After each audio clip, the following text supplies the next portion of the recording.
Hi friends, ఈరోజు evening మేము cycle తీసుకొని వెంచర్కి వచ్చాము. మా పెద్ద పాప సైకిల్ నేర్చుకుంటుంది. చూడండి, మీరు వీడియోలో మీకు కనిపిస్తుంది. చిన్న పాప కూడా అక్కతో పాటు సైకిల్ పట్టుకొని తిరుగుతుంది, నేర్చుకోవడానికి సిద్ధంగా ఉన్నది. ఫోన్ కావాలని అడుగుతుంది, నేను ఇవ్వట్లేదు. ఇంతసేపు ఇద్దరు సైకిల్ మీద కూర్చొని రైడింగ్ చేశారు. ఇప్పుడే కాస్త రెస్ట్ ఇచ్చాను నేను మా పెద్ద పాపకి. మా పెద్ద పాప కూర్చొని చూస్తుంది. మా పెద్ద పాపకు కొంచెం భయం ఎక్కువ, చిన్న పాపకేమో ఇంకా కొంచెం టైం కావాలి.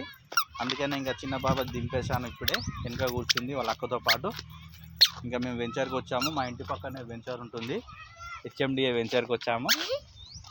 మా పెద్ద పాప నవ్వుతుంది, సిగ్గు ఎక్కువ, భయం ఎక్కువ మా పెద్ద బిడ్డ. ఇక చిన్న బిడ్డనేమో ఫోన్ కావాలని అడుగుతుంది, నేను ఇవ్వట్లేదు. Hi friends, bye. మళ్ళీ నెక్స్ట్ వీడియోలో కలుద్దాం. నచ్చితే లైక్ చేయండి, షేర్ చేయండి, మా ఛానల్ సబ్స్క్రైబ్ చేసుకోండి.